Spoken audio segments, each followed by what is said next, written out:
Post-trauma, it's such an interesting thing. Like, I'm standing here in front of you and my mind always calculating. I'm looking at you and I'm calculating who is the one who will stand up and will be a threat, who can shoot me, who can stab me, what are the exit points. Like, you don't control your mind. Sometimes I go to the bathroom and I'm just thinking how high like, I'm going to the bathroom and I'm thinking how high is the doors and if I can jump between the doors, if there is a threat and if I need to hide and if someone going to stab me in the toilet. Like, every time I'm looking about, like, if I'm going to a restaurant, I usually sit with my back to the wall just to have the view and to be in a controlling state of mind. And since October 7, my mind's working the same way. This is a little bit behind the scenes in our mind of the Nova survivors and everyone impacted by the war.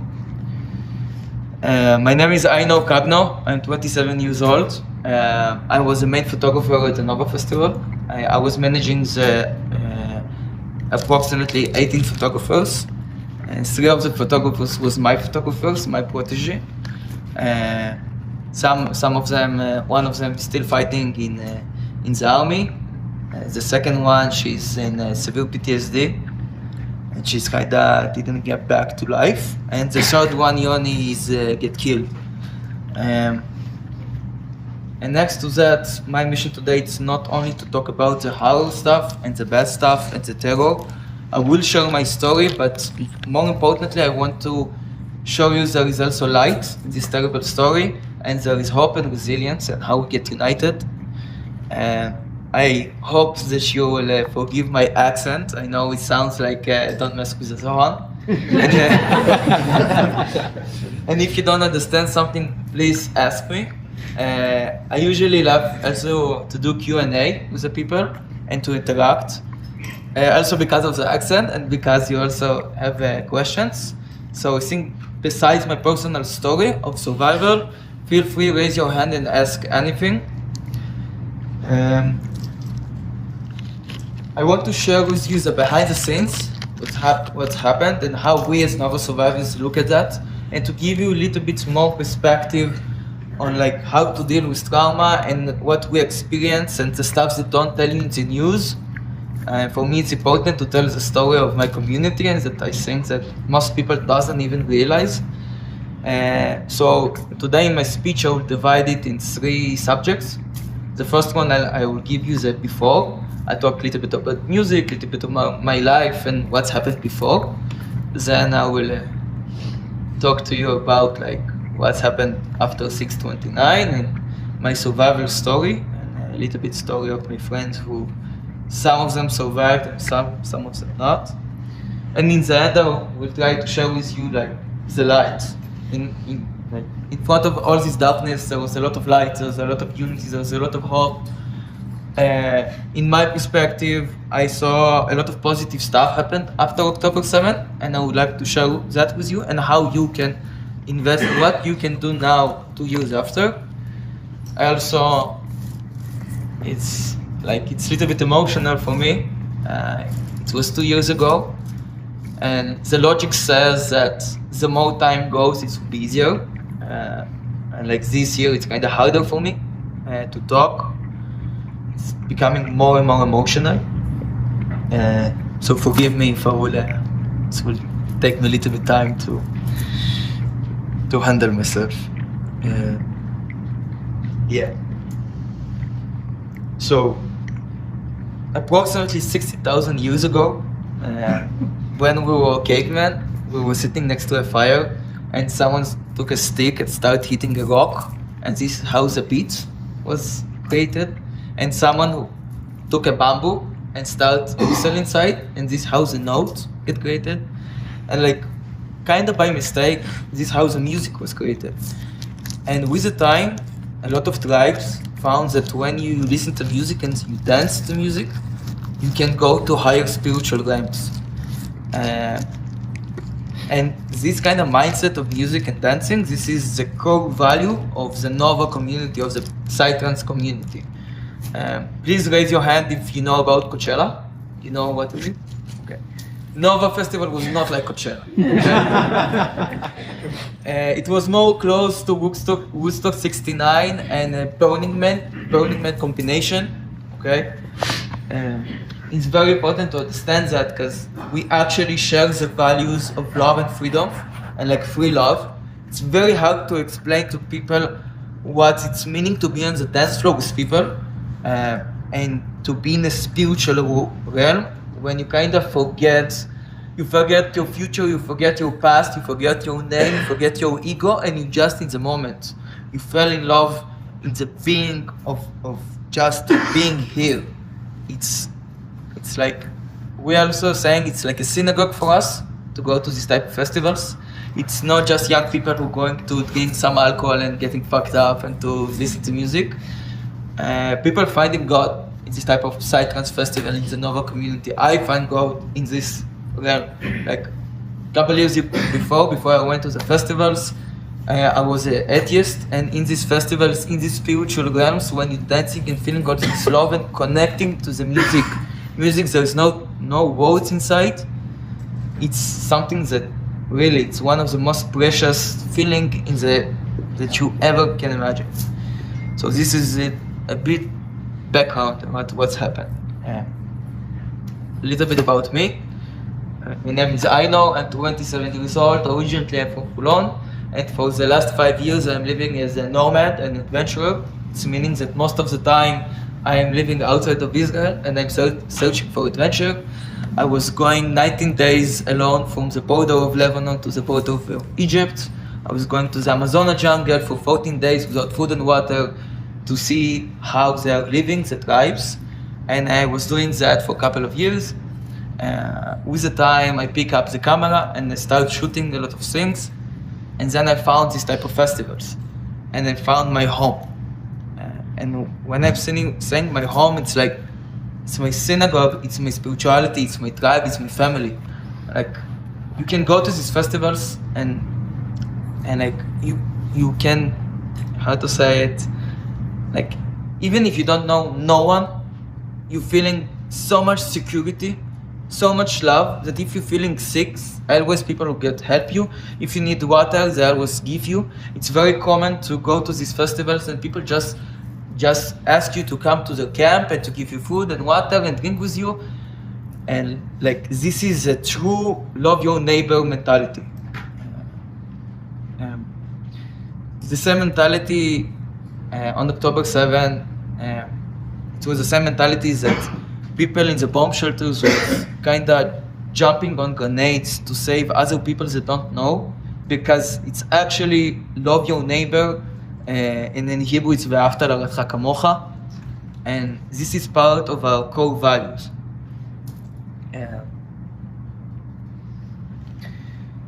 After October 7, before I go inside the terrible attack, after October 7, a little bit about me. I was a main photographer. After October 7, I said that I must do something. I opened war rooms, so I started doing connection in logistics with drivers and IDF soldiers, because everything was shut down. After that, I was making content about the Nova survivors, and I was marketing Nova survivors help centers, because a lot of them were in depression and was suicidal, because they could not bear the stuff they was seeing. So I was making kind of videos about that, inviting the people to come to the Nova healing centers. My videos get millions of views, and we could find the survivors. I don't know if you know, but there was 3,500 people in the festival. Around 400 people get killed and kidnapped only from the festival. So it's like 20 to 30 years old people, civilians who just went to the festival. After that, I was doing international news, BBC, NBC, all this stuff. And then I was arranging festivals to the soldiers inside of the IDF bases to raise the morale. Because the soldiers itself, after 100 days in the battle, were kind of drained away, all the energy. They could not understand what they were fighting for. You could see death in their eyes. and for me it was very important to show them like what they're fighting for. And so we were making like these festivals in the middle of the war. Rocket was shooting on us. We needed to change the locations all the time. We done crazy things as a production. So we done that, and after that I went to USA to give more speeches, to talk more about my story, and eventually I opened an art gallery in Los Angeles to tell the untold story of the Nova survivors. Basically, that's it. That's me. Any questions before I go to my personal story? No? Okay, good. On October 7th, I was the main photographer. I was part of the Nova Festival production, so I knew most of the organizers, and I knew like from the 3,500 people, I knew so much faces because I was working with them for a lot of time, with the people, with the tendency, like with the people who are going to have fun in the festivals. I came there alone. I met my team. I sent them to places to work, to each one have their own space. It was very, very good festival. The energy was very high. Everyone was excited to go there. The music was great. We bring a lot of international artists. It was a whole production. Then I was on the main stage in the sunrise, and you need to understand that the sunrise is the most important time in a trance festival, psytrance festival, because this is the transition between the darkness and the light. In the dark there is music that, like, it's more cold, and the music it's more dark, so people are kind of dancing alone in their own hoodie and kind of listening to the music, and everyone went into the sunrise because you start to see the faces around you. You start to see the smiles, and the dance floor is changing. It's becoming a way you're not dancing alone with the music, it's dancing with your tribe. Like in the videos that I uploaded afterwards, you can see that all the people are jumping together. Like you see people looking left and right and sharing stuff. I don't need to know your name to know that you are my brother. It was a really free love festival. And the music go higher and higher and higher, and the energy went so much. I don't know how to explain this feeling of you dancing on the dance floor, you feeling the love, you feeling the vibe, everything is perfect, you seeing the sunrise, the music is beating, you really feeling like in heaven. And then the music stopped. In the beginning, there was no panic. Everyone kinda was, yeah, it sucked, but we regular to silence. It's part of the life in Israel. So nobody was kinda doing from that a big scene. And after around 10 minutes, it became weird. It became weird that we still hearing a lot of bombs, and the silence continue. And then you understand something, it's different. We all were laying on the floor with our hands above our head because the missiles were close to us. Then, for the first time in my life, the cops were saying, okay, it's not going to go to find a safe space, it's evacuate. Go away. It's never happened to us that you need to leave this place. Then I understand that something different.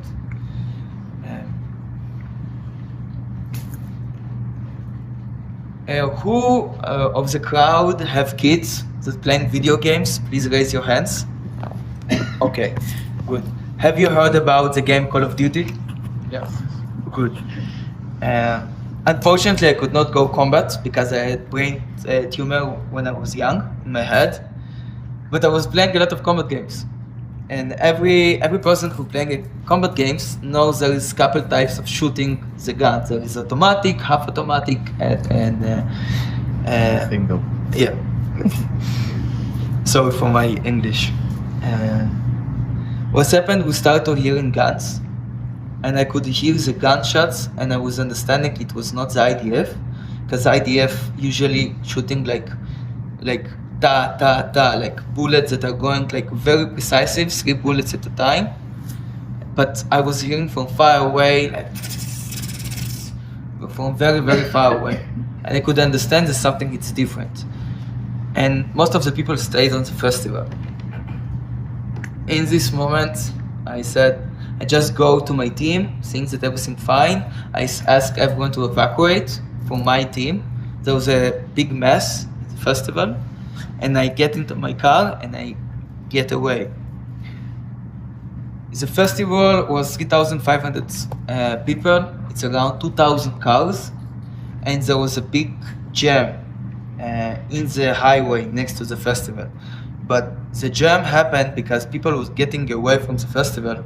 From one side of the jam, there was terrorists coming in the cars with RPGs and rifles and start shooting. So everyone was doing U-turn to go to the other side.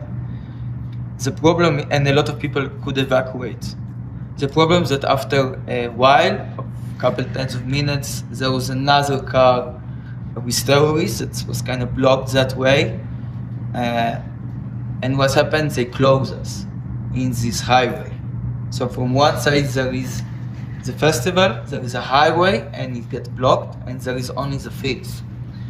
I was one of the luckiest ones who get away from the jam and could escape. My story goes that I get hit, my car got hit, and I went for the first gas station. I was not, in this situation you don't really understand what's happening, okay? Everything going very, very fast. I'm going to the gas station and I think a lot of cars kind of, doors open, I don't see people. It's feeling like in a zombie apocalypse, you know? You don't see people, everything shattered, the sirens go crazy, you're hearing the bombs, you're hearing the gunshots coming closer and closer, and then you find a bomb shelter next to the gas station, and you find that all the people inside of the bomb shelters, and the first thing that you do, you're going to the bomb shelter. In the moment that I'm going to the bomb shelters, it was approximately a quarter of this room, let's say until here, and we were like around 50 people inside of these bomb shelters. I always make fun that when I entered the bomb shelters, I saw the Israeli society, because it's Saturday morning. From one side, you see the festivals, the festival kind of people, I don't know how to say it, like with a stupid banana head and with like funny shorts, with sprinklers on their, like with some makeup on their faces, scared. And from the other side of the room, you see families who are going to a ride at 6, 7 in the morning, afraid of the festival people, most afraid of the missiles, because they're kind of shocked. Well, the people like, you know, you're a very weird one. And so it's kind of the difference in the society of who are the people who are going on Shabbat morning to this area. People was panicking, children were crying, and it was very hard to breathe. And my instinct, maybe because I'm raised from the Soviet Union, I don't know, but I need to operate. I close my feelings and I start to operate. I think this is one of the qualities that keep me alive. I just shut down. I have no feelings and I start to help people who I can. I was giving I had something for breath, that is a relaxation, and I was going through the people from the festival. Some of them were taking drugs. Some of them have even took like the first drugs in their life, and then it's coming up and they're in a panic and they cannot breathe, and the door closing, you're hearing the gunshots, and the children are crying. And in these moments, I'm saying, okay, we could handle it. We need to stay a little bit in the bomb shelters, and then we could escape. And then the videos start to come. The terrorists not only butchered, murdered, kidnapped, raped us, they video it. They put GoPros on their head, and it was important to them to show us what they're doing to us. So imagining that you're in a bomb shelter with 50 people, there's a lot of panic, you cannot breathe, and everyone opens their phones in the Telegram, and then you're seeing bomb shelters like a couple hundred meters next to you, or even a couple kilometers next to you, and you can see live how they're sending grenades inside and how they're kidnapping your friends. You could recognize the face of the security guard that you were kind of joking around a couple hours before that, on the floor, hands behind their back, foot on his hand, and getting kidnapped. You could see the pile of bodies in these bomb shelters, and you could recognize their faces. And then you understand that if you're going to stay here, you're going to die. In this moment, there was only one cop next to us and a couple of wounded next to these bomb shelters, and you can hear the guns going up and up. I'm going to the cop and asking, how can I help? He looked at me and he's saying to me, write all the names and numbers of all the people here. I start operating everything, and then I understand that we're in a maybe kidnapping situation where they need to evaluate, if I'm saying it right, where they should send the forces. This is my thought. So maybe we are not the first priority, because there is like thousands of people and you see so much videos going. So I did that, and I came to him and I asked him, what should we do? Should we stay here? We have like four ways to go, where we should go, what we need to do. He looked at me alone with one gun, with a wounded next to him, and he saying, look man, I have no idea what to tell you. I cannot make this decision for you. I know that kind of the only way out is on this way, because the other ways are filled with terrorists. In this moment, I was needed to think that, okay, should I jump on this opportunity to get away, or should I stay? Will I be the first idiot who will be killed, or will be the only one who gets survived? And I needed to make this decision, and I remember like, oh man, it's a life and death decision. How should I operate? And I said, yeah, I usually like to take risks, and I usually like to go to the paths that nobody goes. So I said, I'm going by my intuition. I'm going away. I was the first one to get away from these bomb shelters, because I was doing that. A lot of people get courage to go, and I took a lot of people in my car, and we went like 5 or 6 cars away from these bomb shelters. We start driving, and while we're driving, we're hearing the shots, we're seeing the missiles. You're going on the driveway, you already see the burned cars with bodies. You see, like, you're driving and you're just waiting to be attacked. You're going away, like, around the burned cars, and you're seeing smoke everywhere. And you're understanding that you're in a very, very bad situation. Again, I have no feelings in this moment. The more we're going, one of the car kinda, I don't know how turns to say around. this. What? Turns around. Swerve? Okay, swerve, like, be in front of me. And then I saw a car very far away, and I could not recognize if it was a terrorist or if it was IDF. And I remember this moment that I'm stopping my car, and I'm putting all the cars behind me, saying showing with my hand, stop. And I'm kind of sending to death the car in front of me to see if they get shot or if it's a friendly. And I needed to sacrifice this car. It was a hard moment for me to make this decision. Like, he went away, I could not stop him, but I remembering, like, saying, what will happen now? Will I lose these people or not?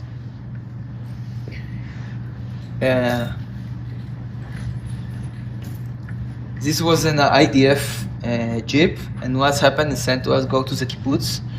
We went to the kibbutz, and in the kibbutz, it was the kibbutz Elim. I found around 300 people. Some of them was wounded, the people from the festival.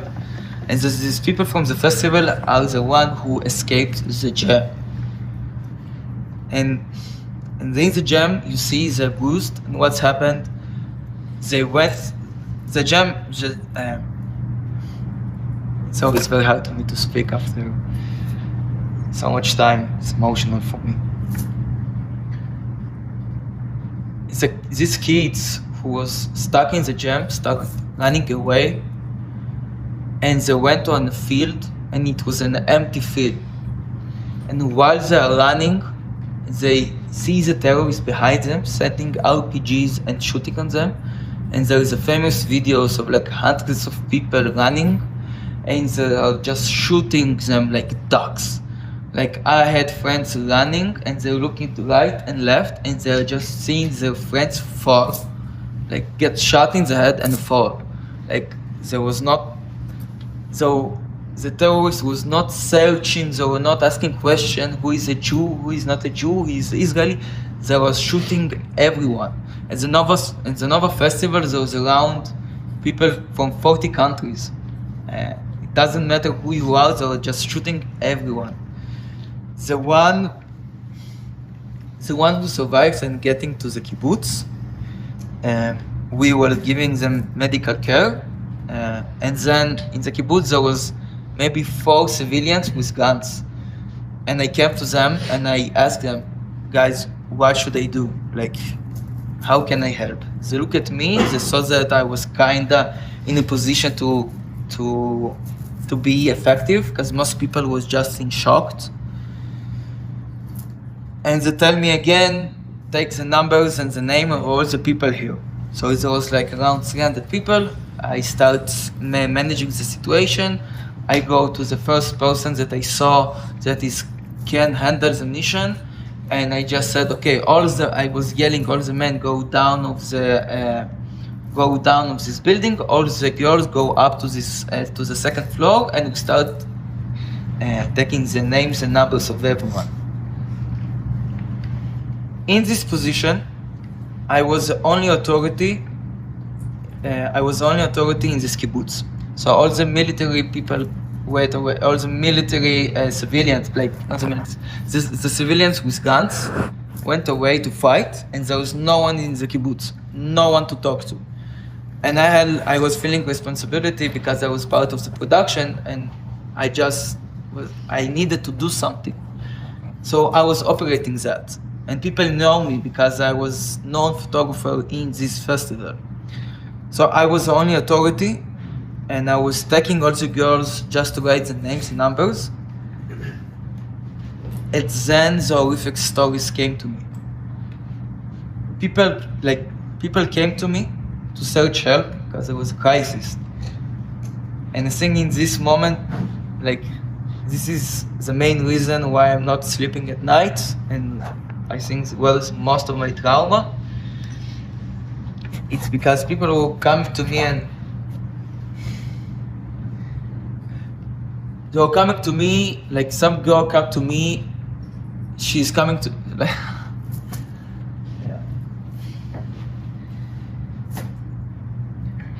They were coming to me to search help. They were sending me locations of people in the bushes, talking on the phone, and whispering. I could hear them. They're coming after me. They found me. Please help me. And they're giving me the phone, and they send me to the locations to send help. One girl came to me. One girl came to me while she lost contact with her best friend for a couple hours, and then the mom of her best friend called her, and she said to her that eventually the phone of her daughter was answered, and it was a Arab voice saying, "I am going to rape your kid, and I want you to know." So these bastards, they wanted to humiliate us. They wanted to show us what they're doing to us. And they did it so much times. Like, I have so many stories in my head of hearing the last, girlfriends talking to their boyfriends on the phone and hearing the shots and then silence on the phone and coming to me to ask for help because I was the only authority. One of the famous stories of my friend, David Neumann, he and his girlfriend Noam were... David was a huge guy, okay? He was like a gladiator. He was almost 2 meters high. He was huge, he was muscle, he was blonde. And man, he was looking like a god. We all was jealous of him. He had this crazy energy on the dance floor that I maybe can count on my hands.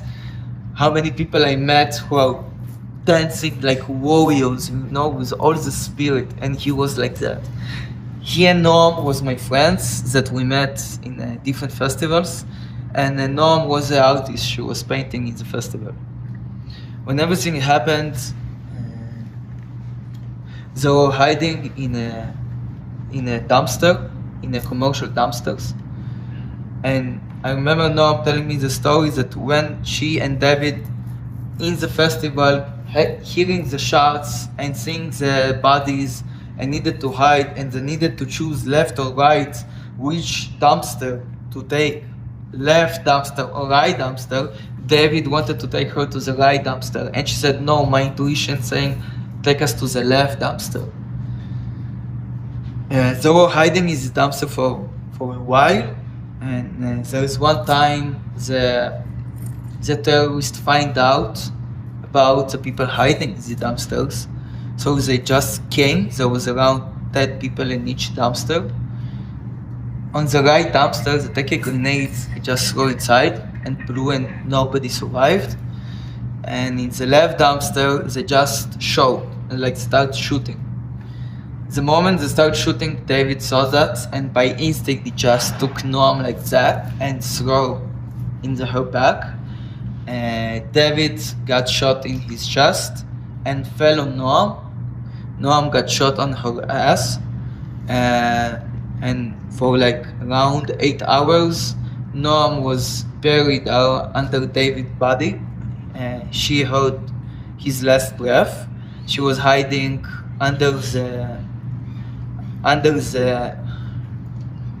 she was hiding in the trash with the sausages and the ketchup of the festival under the bodies, playing herself dead until some of civilians find her. There was a lot of civilians who came down to the festival area with guns to save the people.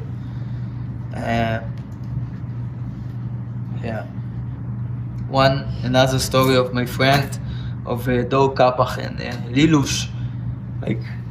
Man, it was crazy. Really, it was like a Netflix movie. I could not lie about the craziness that happened. Dor Kapach was in the military service, and so he have the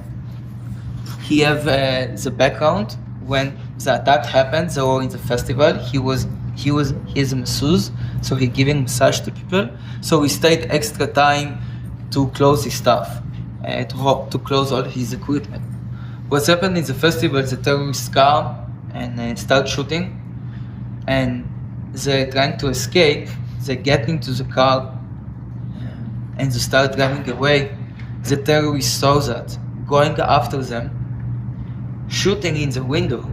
And one of their friends got hit in the head, and there was a couple of motorcycles going after the car with guns. So Dor was driving the car with the motorcycles behind him, Lelush next to him, next to the driver's spot, looking to the right, and she could see the motorcycle next to her with a gun, looking at her and screaming on him, and he's screaming on her, Idbach El Yahud. And from instinct, she said that she's not a big believer, but she looked at him in the eyes. She saw the death in his eyes before he would start shooting her, and her instinct was to look at him and start screaming on him, Shema Israel, Shema Israel, like that. I also had chills. Joe just took the car and went left and right, and just, go on the motorcycle and kinda pull them away, and the kid, the terrorist, on doing like that. And then while they're riding between all the cars, because there was a big jam, there were snipers starting to shoot them. Man, I could not lie, it's a crazy story. He was just going to the field and started doing U-turns like that, just to raise the sand up so the sniper could not shoot them off. This is one of the stories of the survivors, and we have 3,000 of them. I remember the screams in the kibbutzim from the phone. I remember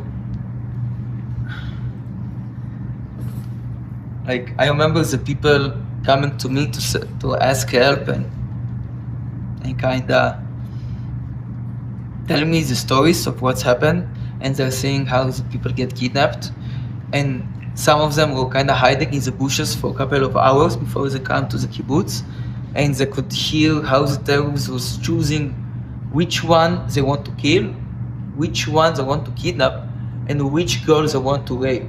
And they were kind of saying, no, she's too pretty to be kidnapped. This one we're going to rape. Yeah.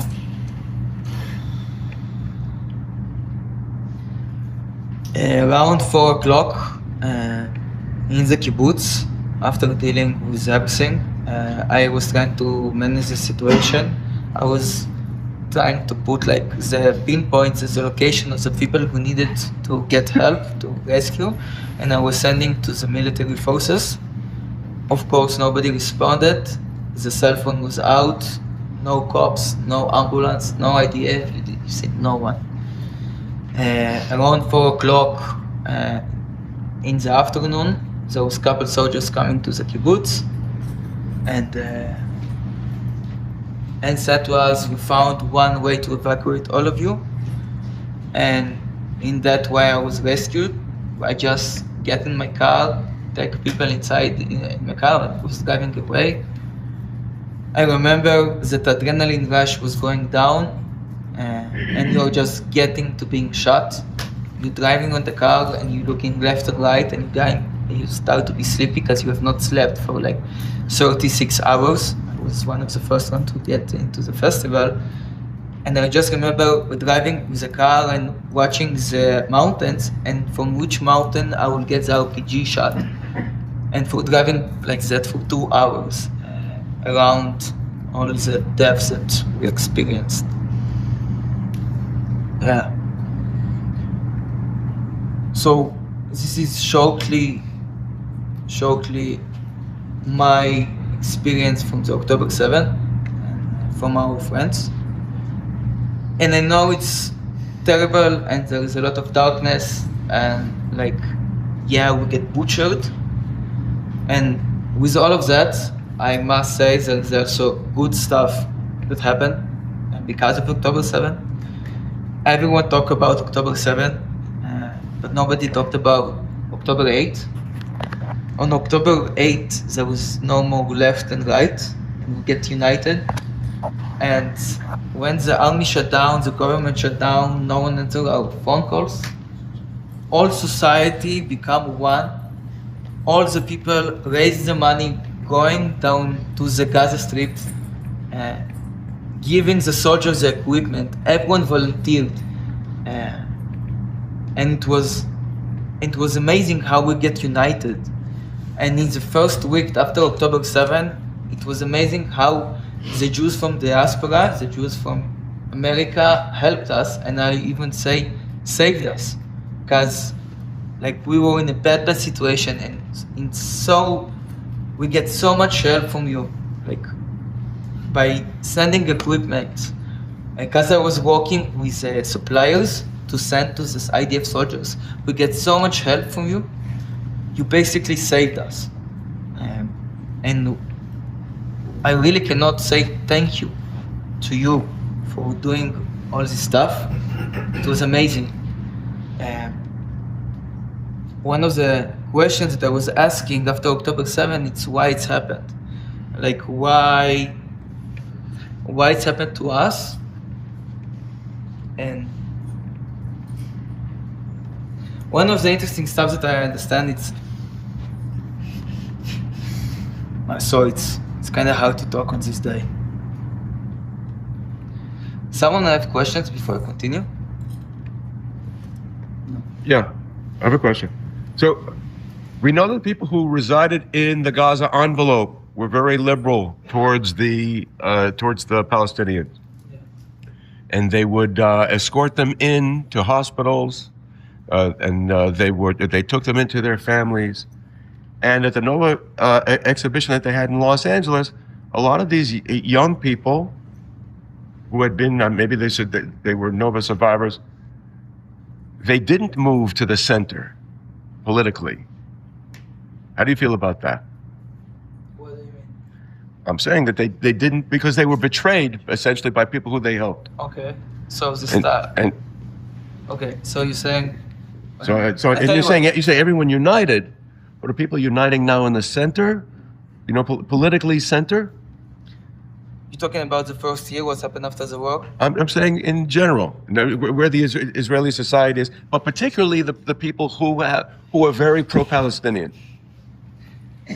I'll tell you what I feel about that. I usually don't talk about politics left and right. I'll tell you that after the war, like, if we had any belief, especially survivors or people in the kibbutzim that are more leftists, had believed that we can have peace, I think it's shattered. People in the kibbutz are usually the people who are believer in like two-state solution and stuff like that, and there was inviting the Gazan people to work in the homes. The same people who worked in the homes of the Jews in the kibbutzim are the same people who come on October 7 and kidnapped and raped them. I don't think the people from the kibbutzim today believe in this utopian idea that we can live in peace with them, especially the kibbutzim. Like, think about that you're bringing people in your home, you're working with people from Gaza, you're giving them a job, and the same people giving this information to Hamas. And on October 7th, there was around 3,000 people who go from the boat and from Gaza to Israel. 1,000 of them were soldiers with a uniform, nukhbat and stuff, and around 2,000 of them were civilians. So people with flip-flops going from the Gaza Strip just to have fun, just to find the bodies, just to butcher, just to kidnap, just to rape civilians. I don't believe anymore that, especially people from, like the survivors or people from the kibbutzim or people from the Nova, believe that, like, they stayed in this left area. I really don't want to go more left and right and to go politics besides that. The young people haven't left the left? I'm gonna cut off the Q&A. Let's just finish that. Oh. Then when everyone's done, you guys could have a one-on-one on it. Amazing. Yeah. Anything, have another question? No, we're gonna cut off the question. Okay. Well, how long were you in the bomb shelter? It's just the timing perspective. So in the bomb shelter, I was around 90 minutes. So approximately I get to the bomb shelter, it's around 7:45, and I get away 8:30, around that time. So this is the time that they been already in the festival and they start uploading the videos from the bomb shelters.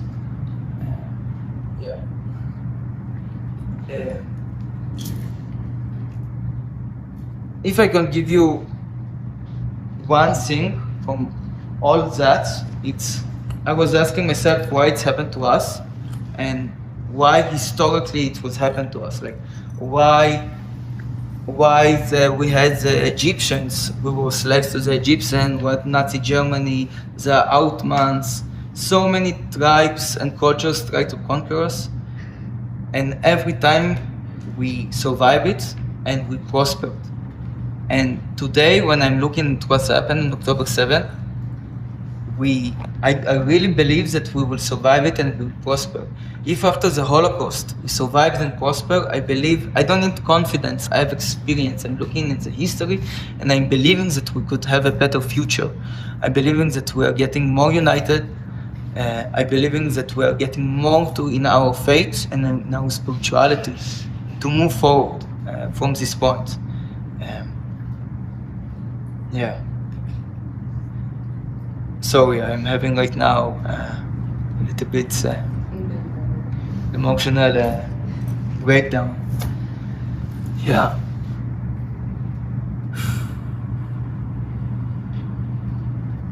Yeah. Thank you for coming, guys. It's kind of hard for me to talk. If anyone have another questions, I would have to answer. If someone wants to talk privately, please do.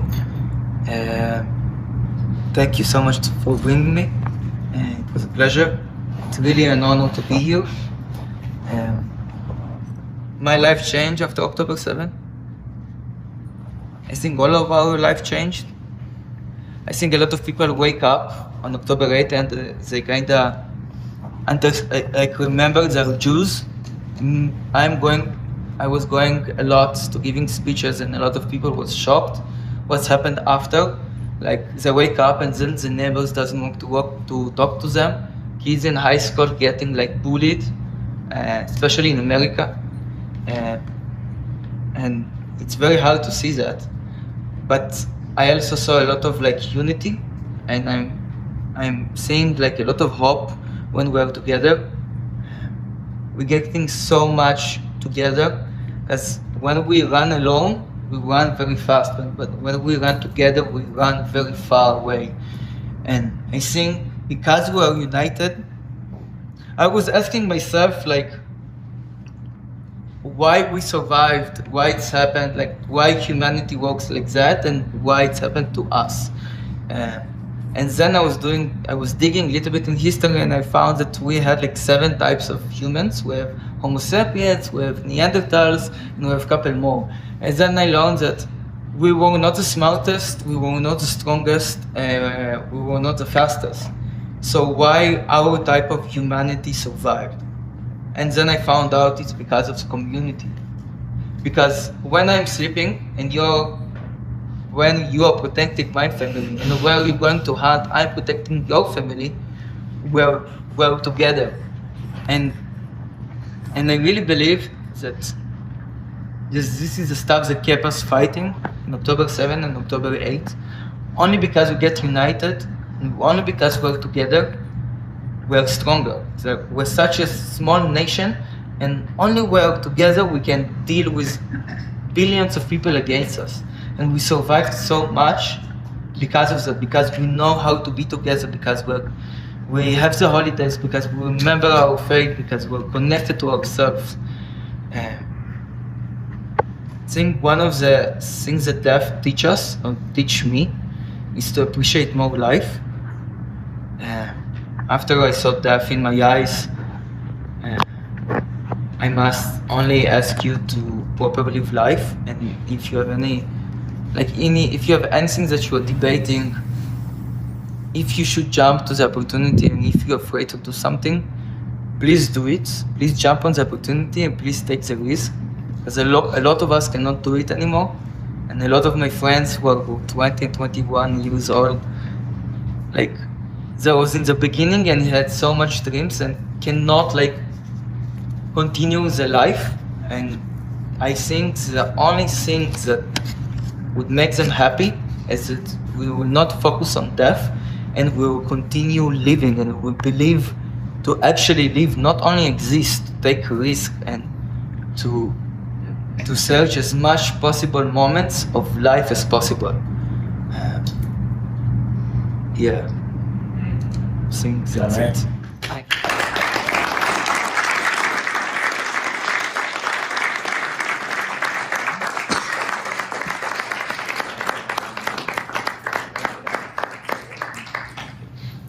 Not much to really say in concluding after that one, but I think on behalf of all of us here, Inor, we appreciate you coming down and sharing your story, and none of us can relate to what you've been through, but I think we all stand in solidarity with you and the people that you've lost, and obviously wish you nothing but the best going forward.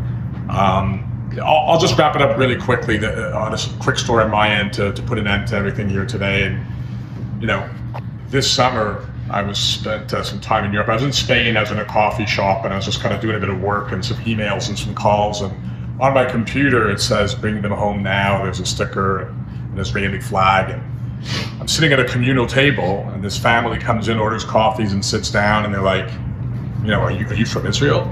And I go, "I'm not from Israel." And they go, "Well, we are. Like, aren't you scared to have that sticker there? Or you're in Spain. Like, people are gonna go crazy on you." And I was like, "No, like, I'm not worried about it at all." And, there were the mother and the father and the two daughters, and the one daughter's of the IDF, and they're traveling in Spain. She was on, I guess, a couple of weeks off from the IDF, and they're traveling in Spain, and they're saying how they were kind of scared to show their Jewish identity. And I said to them, "I don't think you need to we're having a conversation on it," and I'm saying, I live in Canada, spend time in Canada, and people think Canada's dangerous. But those of you who are here or from Canada, you know that when you're there, it's not really a big deal. It's just certain small factions. And we're just having this whole conversation, and two people over here at the table over, and they come over, and they're local, and they speak some English, and they're like, we are, fully supportive of you, and, you can show your highs and your Magen Davids and whatever else. And I saw the family feeling a lot better about life after that, and then they got up and they were saying Am Yisrael Chai to me as they were leaving. And that would be my message to all of you is, we should be proud of who we are, whatever your background, religion is. Am Yisrael Chai, Shana Haba, and thank you all for coming. Okay.